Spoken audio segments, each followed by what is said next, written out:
The 1986 NBA draft had some of the most talented players in college basketball. This draft included Ron Harper, Rodman, Dell, and many more. Among all these skillful players was a young talented man who was easily the best player of the class. This 22-year-old forward from the University of Maryland was best known as Len Bias. Now I don't want to get into too much detail before starting the video, but let me just say that this video is a mixture of a story and a comparison of two players. So let's begin. Welcome to NBA Insider.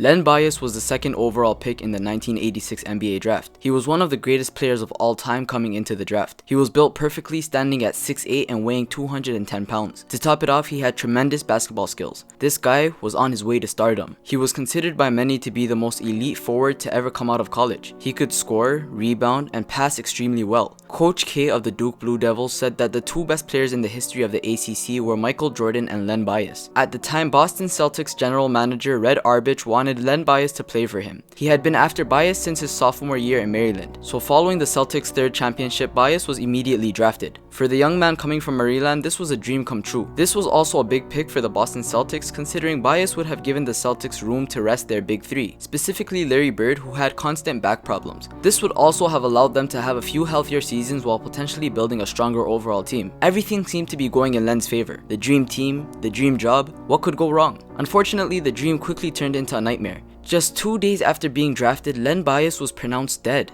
He was 22. Less than 48 hours after being drafted, Len said he was going out to celebrate his success with his former college friends. The following morning at 6:57 a.m., he was found on the floor of his room without a t-shirt and with no signs of movement. At first, his friends and teammates assumed that he was having a seizure. Paramedics were called and they came into the room in an attempt to revive him. Eventually, they had to take him to Leland Memorial Hospital. Just like that, he went from celebrating being picked number 2 in the NBA draft to being found unconscious and hoping he'd still be alive. News reporters, family, and friends were starting to show up at the hospital. Everyone started crying. At first, it went from Len Bias died to Len Bias died from a cocaine overdose. The entire basketball world was devastated. What happened? Nothing was making sense. Many couldn't comprehend his death. Even Larry Bird, Len's soon-to-be teammate, commented on his death, describing it as the cruelest thing I've ever heard. And that was the sad truth. A couple days following his death, doctors would announce that his official cause of death was cardiac arrhythmia. This condition was commonly related to the usage of cocaine. There were no other drugs or alcohol found in his system. Even though cocaine was a popular drug used and abused by many athletes at the time, it still came as a shock to many. But it was a hard truth. The news of a cocaine overdose turned the case into a criminal investigation. On June 30th, 1986, the Boston Celtics would honor Len Bias in a memorial service by giving his mother the number 30 jersey he never got a chance to wear. Before his death, Celtics scout Ed Badger said Len Bias was the closest thing to Michael Jordan to come out in a long time. Despite this statement, it's impossible to say whether or not Bias would have been better, let alone equivalent to Michael Jordan, especially in the NBA. By the time Bias was drafted, Michael Jordan was already building a name for himself since he was drafted earlier in 1984 to the Chicago Bulls. By that time, Jordan had already won the Rookie of the Year in 1984-1985. However, since Jordan had missed most of the 1985-1986 season with a broken foot, it's hard to say whether Bias could have caught up or not. But one thing's for sure, the two were the talk of the town when it came to college basketball. Jordan's performance in college was solid. Both he and Len Bias would be compared as equals at the college level. These two were young, amazing basketball players, and the entire basketball community was aware of this. Jordan and Bias were without a doubt college basketball legends that had ridiculous amount of talent. Even Duke head coach Mike called the duo the two greatest players to ever play in the ACC. He would also say, Len was an amazing athlete with great competitiveness. My feeling is that he would have been one of the top players in the NBA. He created things. People associate the term playmaking with point guards, but I consider a playmaker as someone who can do things others can't, the way Jordan did.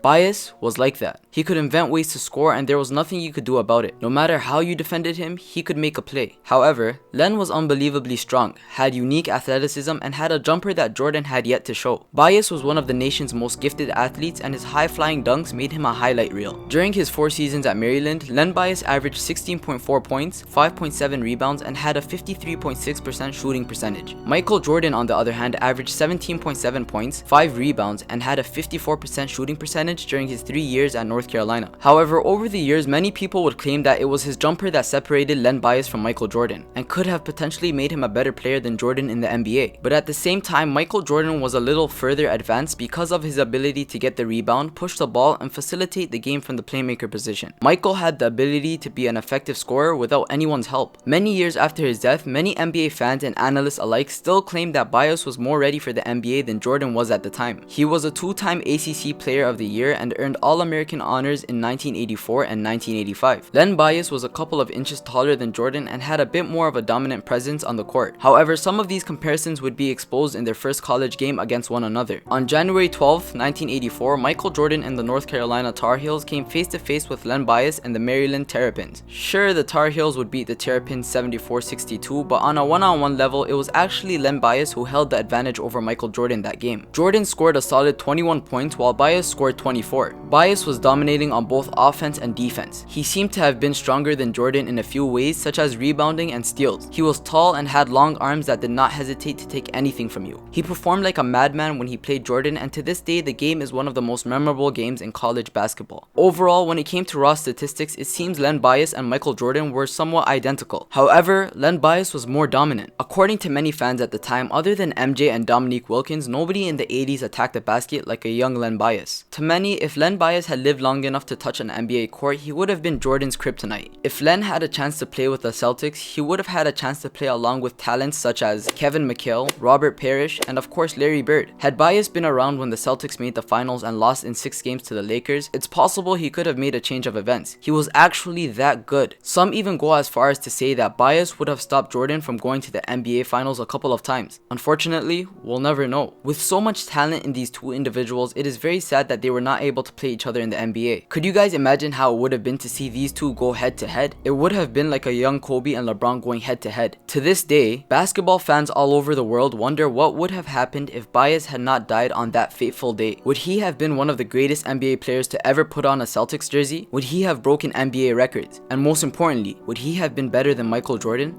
We'll never know. And that concludes the video. Nowadays in the modern NBA, we have players like Kobe Bryant and LeBron James to compare to Michael Jordan. But Len Bias was someone who many weren't hesitant in mentioning as the better of the two. Just kind of makes you wonder what the NBA would have been like had he still been around. As always, if you enjoyed this video and would like to see more content, make sure to leave a like and subscribe. If I made any mistakes or missed anything that you felt should have been included, let me know. Also, if you have any recommendations for future videos, such as interesting stories or topics like this, please feel free to leave them in the comment section down below. As always, thanks for watching. NBA Insider.